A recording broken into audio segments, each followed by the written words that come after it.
안녕하세요. 저는 올해 36살이고 자녀 2명을 키우고 있는 남자입니다. 처음 제 아내를 만난 게 된 건 제가 29살 때입니다. 재수를 하는 바람에 늦게 대학교를 졸업을 했고 저는 생애 첫 회사를 다니고 있었습니다. 그때 당시 아내는 회사에서 비품과 영수증 관리를 도맡아 하던 계약직 사원이었죠. 그런데 어느 날부터인가 아내는 저에게 자꾸만 마실 거를 건네주는가 하며 퇴근하면 자신이 맛있는 걸 사주겠다고 말을 걸었었죠. 하지만 그때 당시 저는 만나고 있는 여자친구가 있어서 정중하게 거절을 했죠. 그렇게 시간은 빠르게 지나가던 어느 날이었습니다. 여자친구의 생일이 하루 앞으로 다가왔고 저는 몰래 이벤트를 준비하려고 여자친구의 원룸 자취방으로 찾아갔습니다. 그날은 여자친구가 친구들과 생일 파티를 하고 들어온다고 했기에 아무런 생각도 없이 비밀번호를 누르고 들어갔는데 여자친구는 어떤 남자와 단 둘이서 바람을 피우고 있더군요. 저는 평소에 자존심이 너무 센 성격이었기에 그냥 별말 없이 준비했던 선물을 집 안으로 집어 던지고는 뒤돌아서서 나와버렸습니다. 뒤에서 여자친구의 목소리가 들렸지만 저는 돌아보지 않았습니다.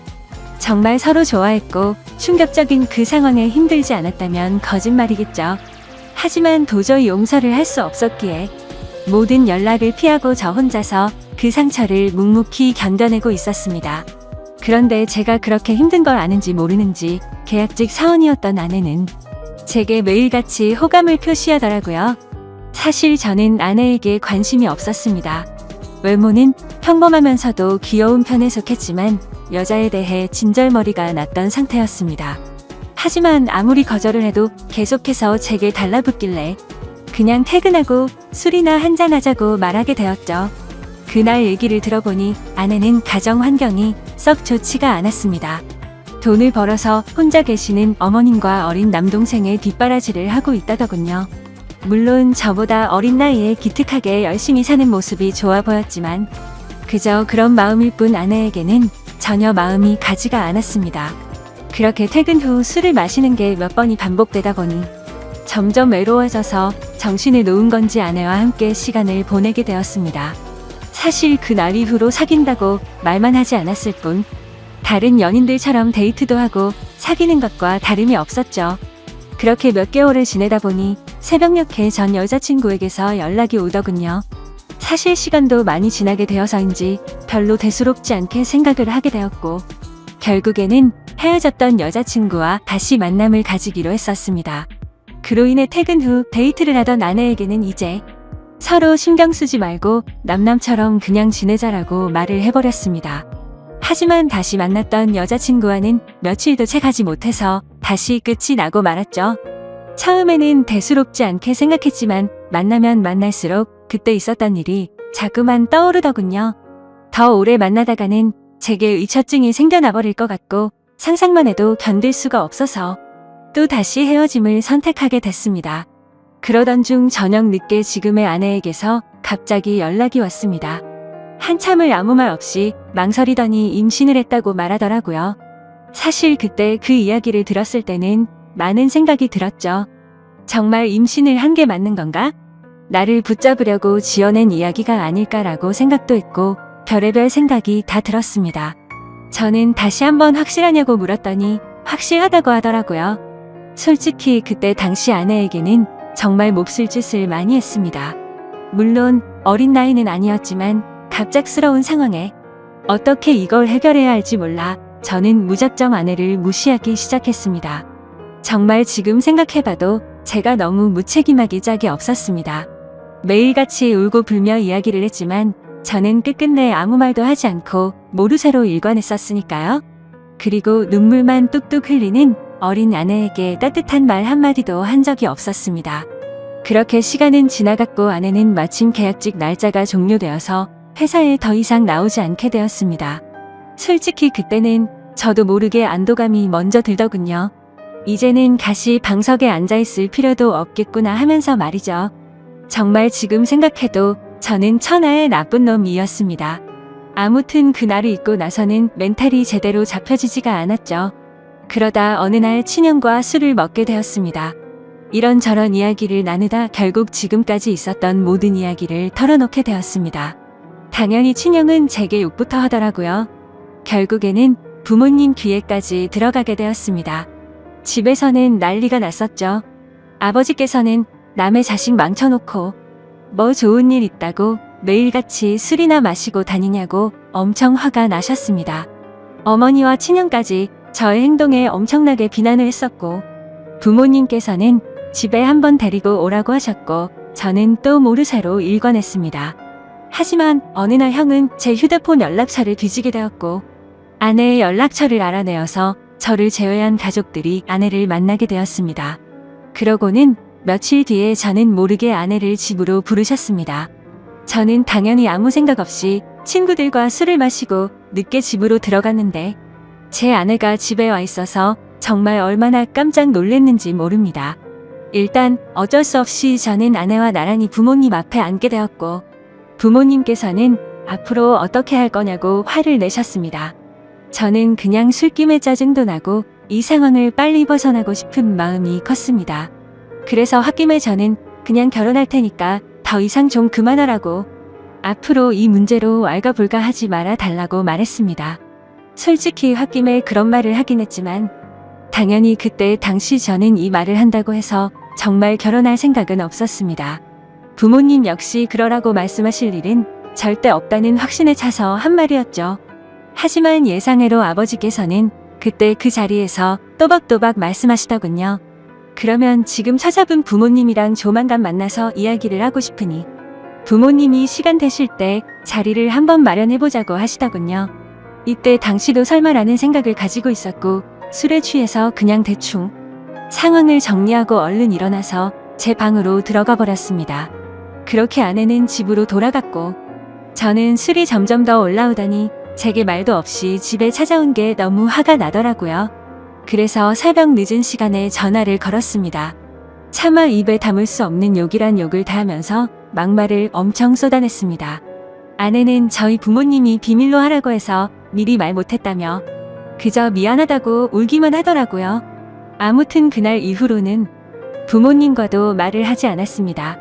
그러자 부모님께서도 저를 없는 사람 취급하시더군요. 그러다가 며칠이 지나서 친형이 제게 얘기 좀 하자고 부르더군요.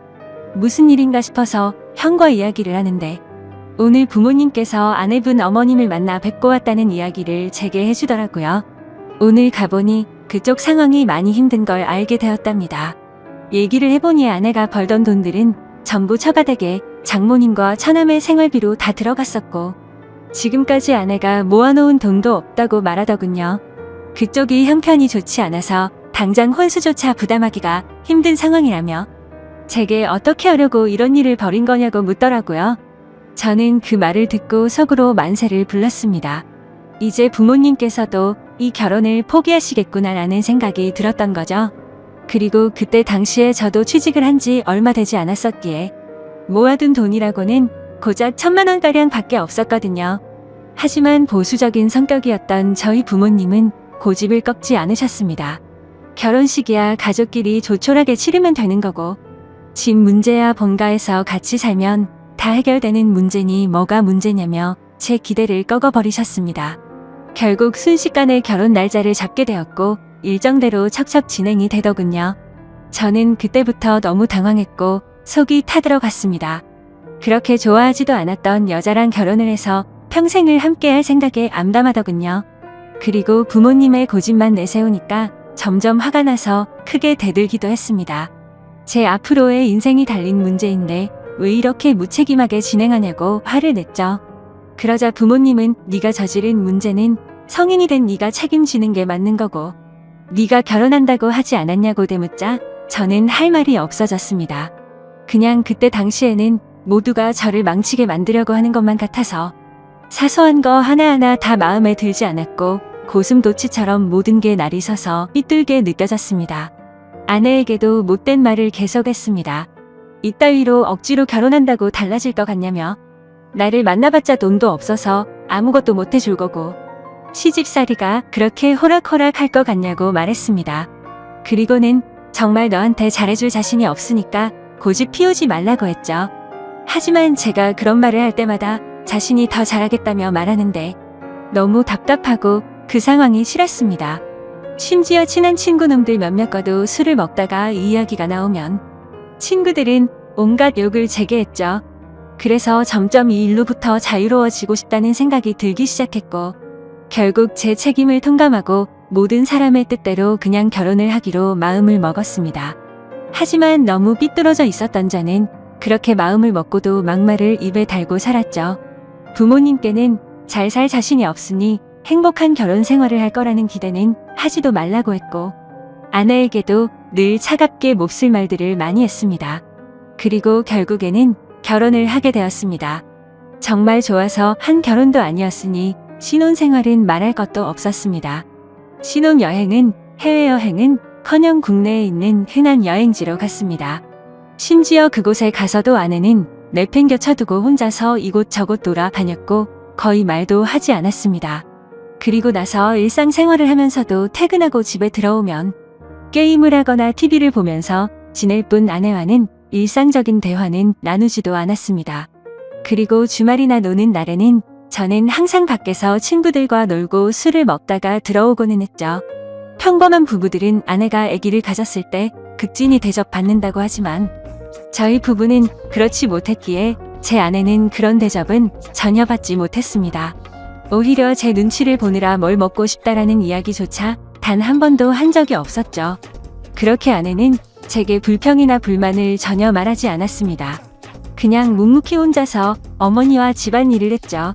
하지만 저도 사람인지라 마음이 안 좋을 때도 있었지만 자존심이 쓸데없이 너무 강한 나머지 그러게 내 말 듣질 않은 생각으로 그냥 그러려니 하고 넘어갔습니다. 그러다 어느 날 새벽에 예정보다 진통이 일찍 와서 정신없이 산부인과로 향했습니다. 그런데 남들과 달리 하루가 꼬박 넘어가게도 출산이 되지 않아서 슬슬 걱정이 되었지만 결국에는 고생 끝에 어렵게 출산을 하게 되었습니다. 출산 후 지쳐 누워있는 아내를 보고 있는데 저도 모르게 갑자기 울컥해서 눈물이 나더군요. 힘없이 늘어져 있는 모습에 뭔가 모를 마음이 들었죠. 하지만 쓸데없는 자존심에 그 눈물조차 보이기 싫어서 그냥 문 밖으로 나가버렸습니다. 그날 장모님과 처남이 아내의 손을 꼭 잡고 있을 때도 저는 아내의 손을 잡기조차 겁이 나더라고요. 제가 무슨 자격이 있어서 그 손을 잡을 수 있을지 그냥 무심한 척 수고했다는 말 한마디를 남기고는 그렇게 나왔습니다. 그날 이후로는 제 아내에게 미안한 마음이 많이 생겨났습니다. 언제나처럼 무뚝뚝하게 아내를 대했지만 마음은 그렇지 않았죠. 예전과 달리 미안한 마음이 생겨났었고 그동안 미안했다는 말 한마디를 하고 싶었습니다. 그렇지만 왠지 모를 쓸데없는 생각에 아무런 말도 하지 못했던 거죠. 그러다 어느 날 제 어머니께서 간이 좋지 않으셔서 계속 정기 검진을 받고 계셨는데 결국에는 이게 점점 상황이 악화되었습니다. 병원에 입원하셨을 때 친형과 어머니 그리고 아내가 번갈아 가면서 병실을 지켰습니다. 전 휴일에만 병실을 지켰고요. 자녀를 낳아서 키우고 계신 분들은 아마 아실 겁니다. 새벽이고 낮이고 아이가 잠도 안 들고 울고 할 때마다 아내는 잠이 들지 못했습니다. 그렇다고 제가 애를 봐주고 하지도 않았으니까요. 그렇게 잠도 제대로 못 자고 병실에서 간호를 했으니 그 피곤함은 말로 표현할 수가 없을 거란 거 잘 알고 있었습니다. 그런데 그때조차도 따뜻한 말 한마디 하지 않았습니다. 병실에 있던 다른 분들조차 며느리가 진짜 효녀라며 저한테 장가 잘 갔다는 칭찬을 할 때도 아무런 말도 하지 못했습니다. 입이 두 개라도 할 말이 없는 건 당연했던 거죠. 다행히 수술은 잘 되었고 어머니께서 태어나시기 전까지 아내는 그렇게 육아와 병간호를 했습니다. 어머니가 몸이 괜찮아지시고 집에 오셨을 때 부모님께서 물려받은 땅을 팔았다며 1억 5천만 원을 주셨습니다. 근처 전세라도 얻어서 이제 분가라고 하시더라고요. 아내는 한사코 괜찮다고 말하는데 저는 그러자고 했습니다. 사실 이때 그러자고 말을 한 건 아내에게 미안한 마음이 너무 커서였습니다. 아무래도 시부모님이랑 같이 사는 것보다는 그래도 무뚝뚝한 남편일지라도 아들과 셋이서 사는 게 나을 거라고 생각했죠. 부모님은 당연히 그렇게 하라고 하셨고 아파트로 전세를 하나 구해서 분가를 했습니다. 거의 말도 안 하고 했지만 간간히 아이도 같이 봐주고 이사하고 처음으로 레스토랑을 갔는데 맛있다고 웃으며 말하는 아내를 보면서 이때부터 정말 마음이 울컥해서 눈물이 날 뻔했죠. 그래서 그날 이후로 저는 변하겠다고 다짐을 했습니다.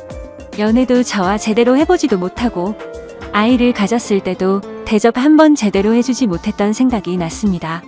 그리고 시집살이와 시부모 병간호까지 해왔는데 이제 와서 돌이켜 생각해보니 그 흔한 레스토랑 한 번을 같이 와보지를 못했더라고요. 미안하고 너무 미안했습니다. 비록 무뚝뚝하게 말하고는 했지만 이때부터는 그래도 나름대로 다정하게 대했습니다. 그러다가 장모님께서도 평생 겪고 계신 질환으로 많이 아프시기도 했고 처남도 중학생이라서 아내는 간간히 처가에 들려서 집안일을 돕고 집에 들어오고는 했습니다. 나중에 알게 된 사실이지만 장모님께서는 류마티스 관절염을 손가락 마디마디에 걸리셨습니다. 이게 집안일을 하거나 할 때 끔찍할 정도로 아프다고 하더라고요. 하루는 그런 아내가 너무 안쓰러웠고 장모님과 처남까지 마음에 많이 걸렸습니다. 그래서 저는 아내에게 말했습니다. 그냥 장모님이랑 처남 다 같이 여기서 지내자고 말했죠. 진심으로 한 말이었습니다. 그랬더니 아내가 이러더군요. 미안해요. 앞으로는 자주 안 갈게요. 미안해요. 저렇게 말을 하더라고요. 아내의 저 말 뜻이 어떤 걸 의미하는지 다들 아실 거예요.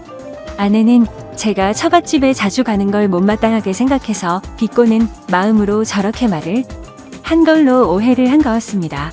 지금까지 하지 못했던 미안한 말과 참았던 눈물이 울컥해서 쏟아져 버렸습니다. 아내의 손을 꼭 붙잡고 미안하다고 말하면서 애처럼 너무 서럽게 울어버렸습니다. 당황해하는 아내에게는 그동안 정말 미안했다면서 앞으로 살면서 그동안 잘못했던 거 천천히 다 갚을 테니 용서해달라고 정말 서럽게 울었습니다. 그리고 처음으로 아내와 오랫동안 마음에 있었던 많은 말들을 이야기했습니다. 그동안 잘해주지 못해서 미안했다는 말과 함께요. 아내 역시 눈물을 흘리며 그렇게 처음으로 서로 꼭 안고 같이 울었네요. 그 일이 있고 나서 아내가 장모님께 같이 살자고 이야기를 했을 때 장모님께서는 완강히 거절하셨습니다. 사실 이건 당연하다고 생각했죠.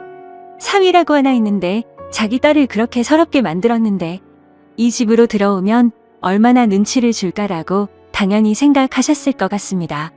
본가에 계시는 부모님께서는 흔쾌히 그렇게 하라고 허락을 하셨고 결국에는 제가 처가댁에 가서 장모님께 무릎 꿇고 사죄했습니다.